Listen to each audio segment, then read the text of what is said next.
Hello. If you're watching this, it's 2025. Happy New Year.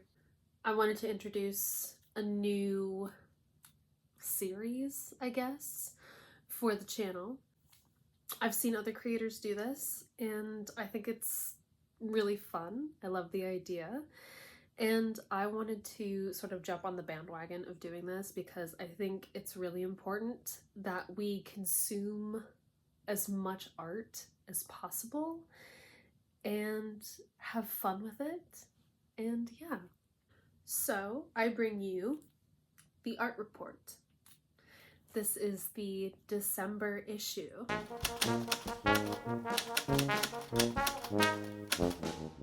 So for the month of December, I read 2 books.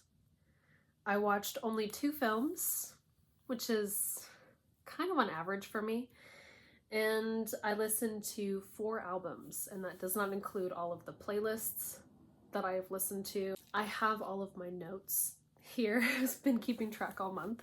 I'm gonna do this a little differently though. If you have watched other creators do videos similar to this, I wanted to add my own little spin on it and kind of tell you all of the things that I've been working on in the last month that is art related. So if I've written anything new, if I've painted anything new, if I've created something new, this is going to be also where I showcase it. December was a little bit of a slower month. I've been really busy, arguably, which is why a lot of this is really short. I finished up my very first semester of jewelry school, and also the holidays happened, so it's just been crazy. But I will get to what I've created after I've finished the list of everything I've consumed. So that's how we're gonna do this. Despite the fact that I have a bunch of books that I have not finished, but I've started, I've only completed 2 books. And I have them with me here.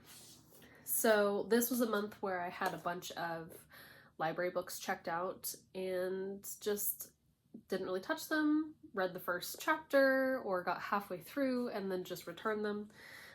So I won't be talking about all of those. I do a lot of that when it comes to reading. I will start a book and then about the halfway point sometimes I just put it down and I don't get back to it. I currently have that problem with Eileen.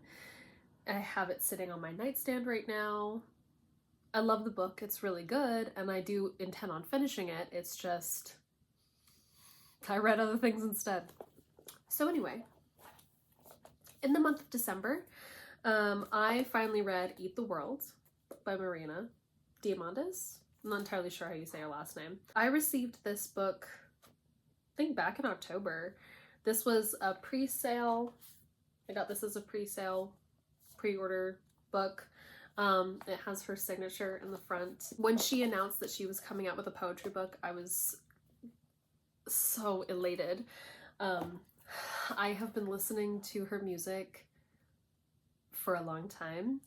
Not since The Family Jewels, but definitely since Electra Heart. I found her with Prima Donna and like back in 2012 and have been a loyal fan since. I was awaiting an album and then she said, JK, it's a poetry book, and I knew that I wanted to get my hands on this.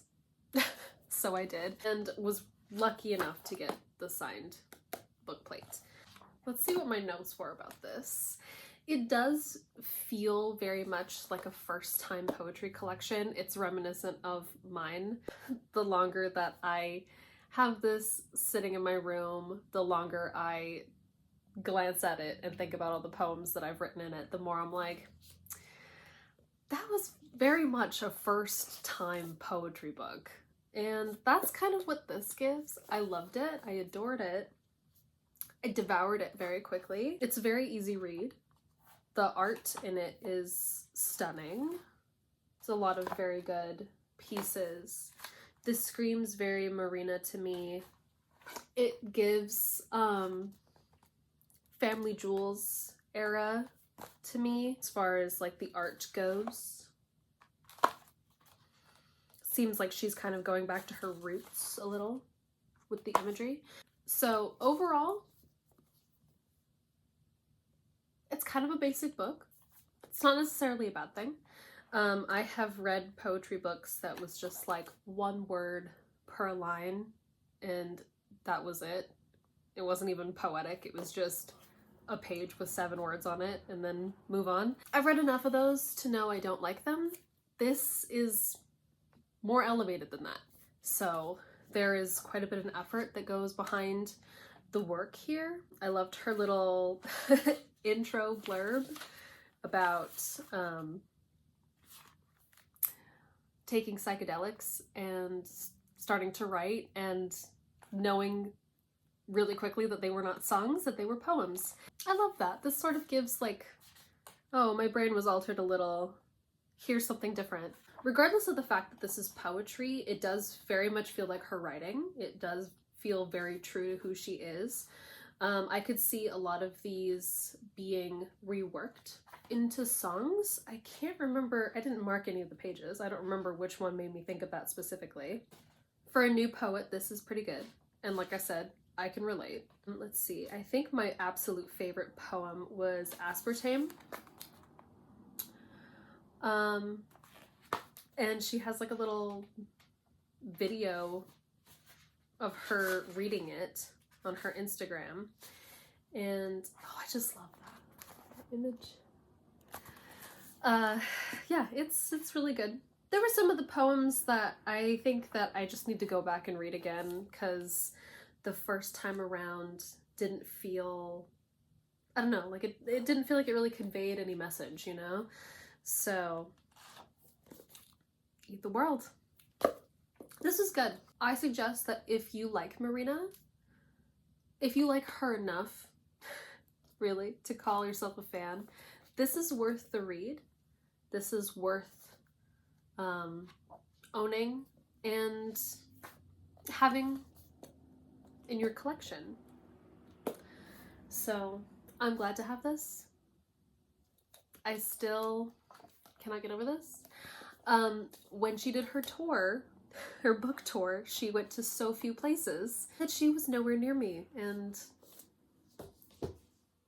I will forgive you this time. The next one is a reread, and it is my 5th reread. If you have watched my video on books that have made me, you will recognize this. It is Story of the Eye by Georges Bataille. 5th reread. And I swear, the older I get and the more I read it, the more graphic it is.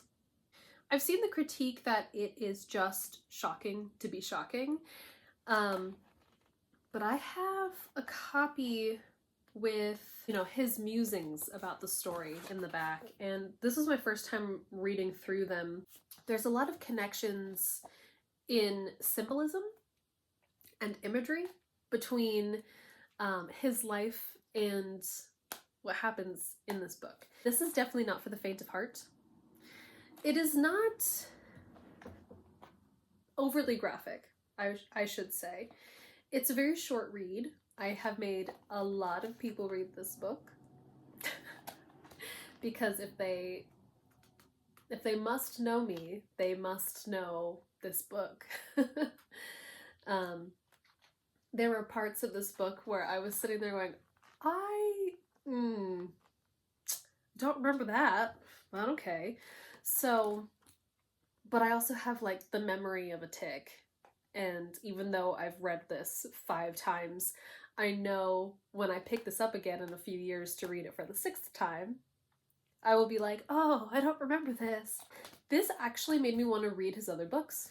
I have never felt that way before. I've never looked into his other books, but this made me want to read his other books for the first time. So I think I will obtain at least one of his other books and see how it goes. He wrote this 1928. I'm trying to think of how old he was at that time.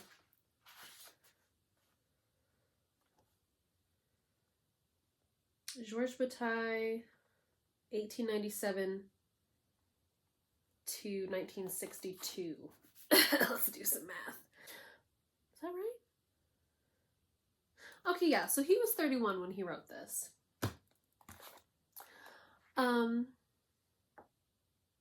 So yeah, that makes sense. That tracks. I don't know why I thought he was younger than that. I think that's because I tried to do the math in my head and immediately got it wrong. Because I do that. I will say one of the reasons why I recommend this book to so many people is because it is a really good commentary on the human condition and what it means to be human, and how our level of consciousness can sometimes make us significantly more disgusting than any animal that exists on this planet. And we have the audacity to say that we are better than animals, that humans are above animals when we could commit such atrocities. So yeah, Story of the Eye. Let's see, I watched 2 movies. Watched 2 films, I should say.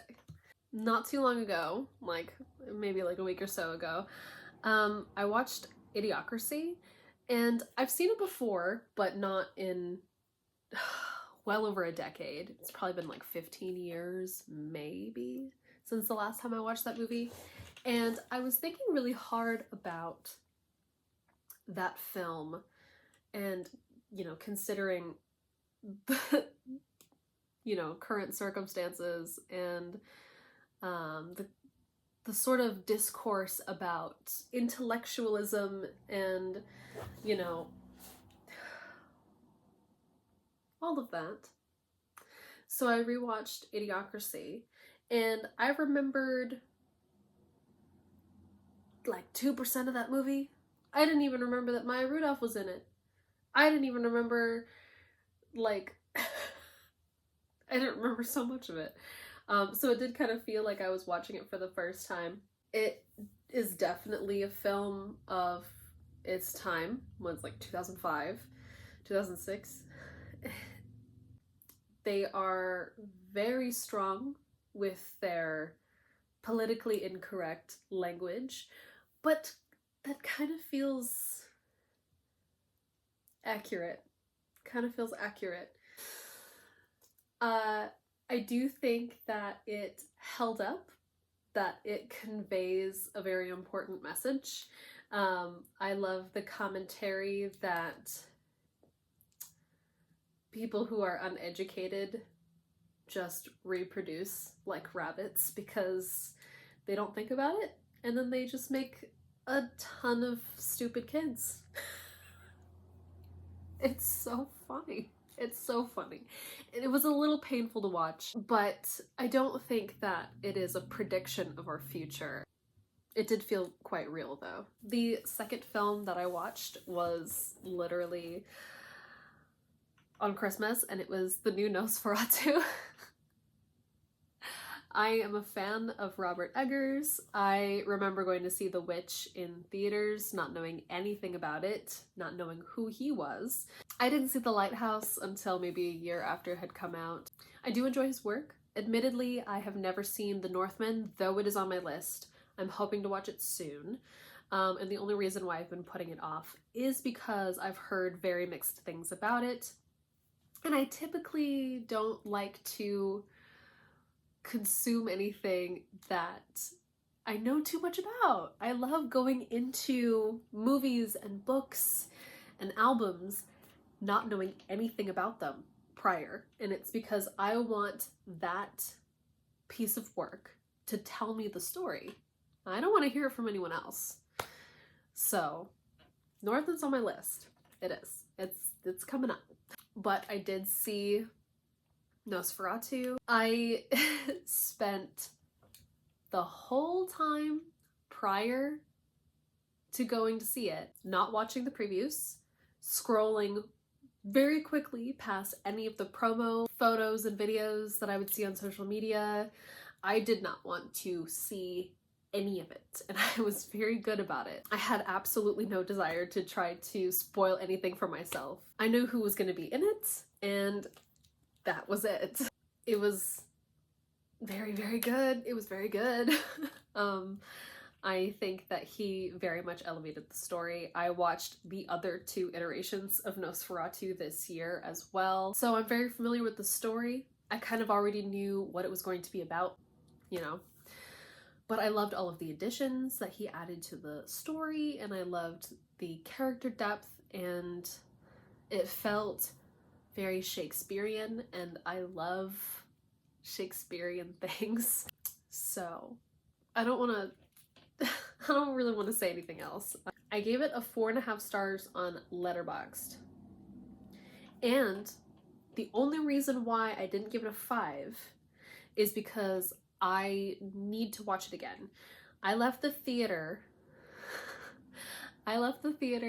going, that warrants a rewatch. I need to see it again. I need to see all of it again. I get that a lot with certain films where I need the first watch to be me consuming it and it telling me the story, and then the second time around looking for all of the little details and picking up anything that I might have missed the first time. And I definitely need to watch it with subtitles because I am a subtitles girly. I cannot watch things without subtitles, which makes movie theaters difficult for me. So I need to watch it again with subtitles. So that concludes our films.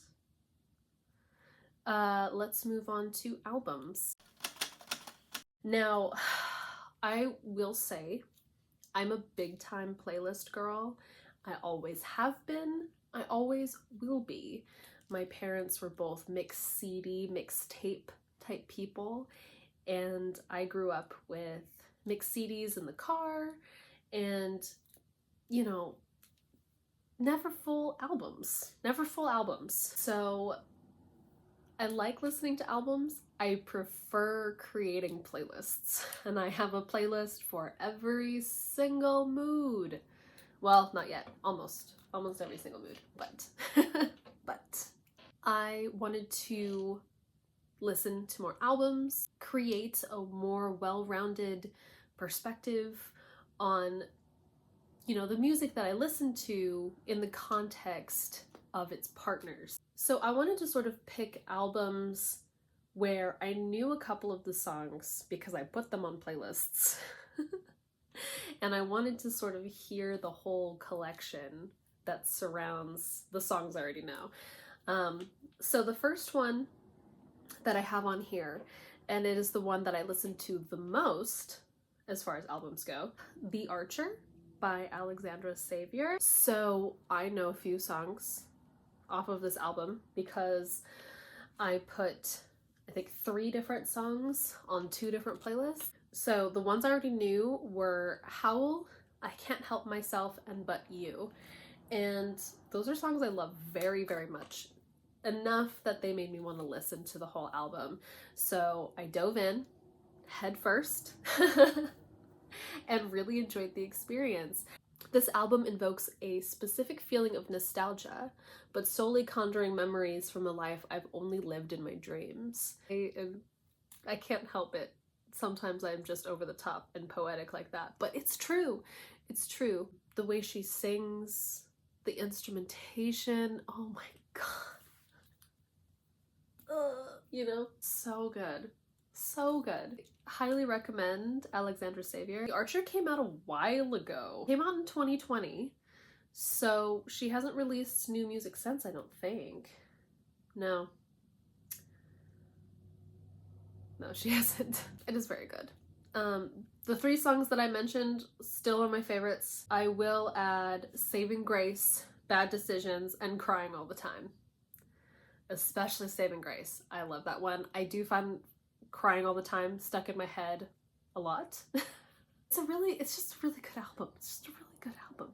It's good. Listen to it. The next one is like a 2-part album, and it's something I've already listened to. The rest of them are re-listens, whether out of courtesy for the season or just because I wanted to familiarize myself with the work. So it's Infections of a Different Kind / A Different Kind of Human by Aurora. And I love A Different Kind of Human. I'm very familiar with that one. The The Seed makes me tear up every single time I hear it, and I can't not have that reaction to it because it's, yeah. I never really listened to Infections of a Different Kind. I think I'd listened to it like maybe once or twice and then kind of preferred a different kind of human. But I listened to it again and I liked it. I enjoyed it. I will say that the experience overall for both, I wrote, feels like human and alien folktales are being sung to me. I will say that I haven't listened to too much Aurora. I am most familiar with this like dual album thing. Is it 2 albums? Is it 1? Is it... They're sisters. So she's got a very powerful voice. She's a very adorable person. I very much like the experience of this album. It feels very Women Who Run with the Wolves to me. It feels like calling out to the wild inner child that rests inside of you, and, you know, going outside and playing with sticks and mud and looking up at the sky and seeing a UFO. You know, it's very much that. There's also something very girlhood / womanhood about it, but like in the wild woman sense. So anyway, the next one I have is Hit Me Hard and Soft by Billie Eilish. That did come out earlier this year. When it came out, I listened to it a handful of times. I like it. It's good. I feel like every time she releases new music, there's an element that remains true to her. Like, it's very identifiable that it's Billie Eilish, but then there's some sort of weird new experimentation that sort of breaks her out of the box everyone puts her in, which I like, you know? I like that. Your albums don't have to sound all the same, you know?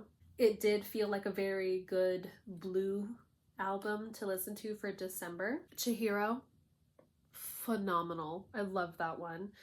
The Greatest is so good. The Diner. The Diner is probably the one I've listened to the most. I love the instrumentals. I love the way her voice sounds, because it's supposed to be like the perspective of a stalker, right? It's not supposed to be her, it's supposed to be someone else. So how they manipulated her voice in such a subtle way where you know it's still Billie Eilish, but it's supposed to be somebody else. Really good. Blue. Blue's really good. Love Blue. Okay, and the last one is one that I just listen to every winter, like November, December time every year since basically it came out. And that is Honeymoon by Lana Del Rey. And if I didn't have an LDR album on this month's art report, then I would be body snatched. That wouldn't be me. Sorry, it wouldn't be me if I didn't have LDR on this list. The reason why I love it so much, and I've seen people say it's a very good summertime album, and it's because she always sings about summertime. But her music, her voice, the mood is so winter for me. And Honeymoon is definitely one of my favorites. It feels very luxurious, but in a winter way, you know.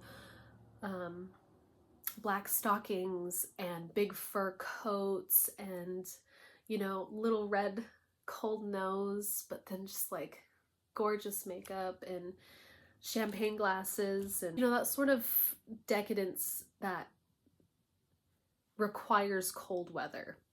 Now, where I live, it is 5 degrees today, and it's winter. So I needed something to bring back the snow in my brain. I don't know. The longer I live here, the more I miss the snow. And honestly, I don't want it to snow here because the last time it did, the state shut down. So that is all I have for what I've consumed. Let's move on to what I've created. And again, list is short. List is so short. Let me show you what I drew. I've been doing a lot more blue stuff. Focus, please. Will it focus? I don't know. It's on my Instagram. But I made the video about me working on my next poetry book and saying that it's very blue, and so I've been making more blue artwork, blue imagery. It's just natural, right? I wrote 2 poems, edited one of them. Now, my poetry has gotten longer. I wrote this little lovely lady in like 2 months. And let me show you. Poems are short. Poems are short. So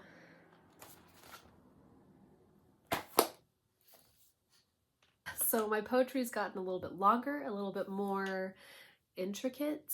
I wrote a poem about rebirth, and I will do this too. I'll do this at the end of all my art report videos, where I read you whichever poem I finished that is my favorite. Let me read you this one.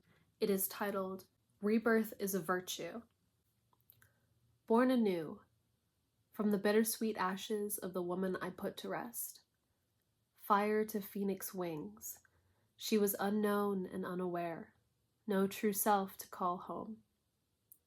She carried the weight of guilt and violent savagery, and where I buried her, she would cry opalescent tears into the fabric of her dresses, staining the earth with her blue melancholia.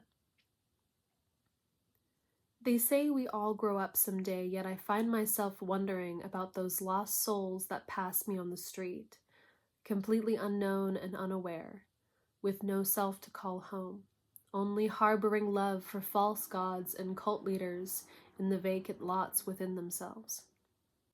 Maybe, finally, the stars will open up before my sleep-deprived eyes to welcome me with soft kisses and a warm embrace, much like the tender love I've been craving from myself all these years. It will be okay. Born anew from the mulch of my rose garden, fingertips pressed against the dewy velvet petals and the supple skin of my thighs. The woman I put to rest has finally ended her swan song, no longer shaking and earthquaking beneath the soil. Her faded specter still haunts the recesses of my mind, yet she can no longer touch me, no longer pull at my puppet strings, as unwilling as I had been with her and her aggressive tendencies. She is buried deep within the earth, and through her cold grave has sprouted a great magnolia tree. So that concludes the art report for December. Thank you so much for watching, and if you liked this, let me know in the comments below. Give this video a thumbs up, and subscribe to the channel. I will be doing these every month, and expect to see a lot more content from me in the new year. So I will see you next week. Stay safe. Bye.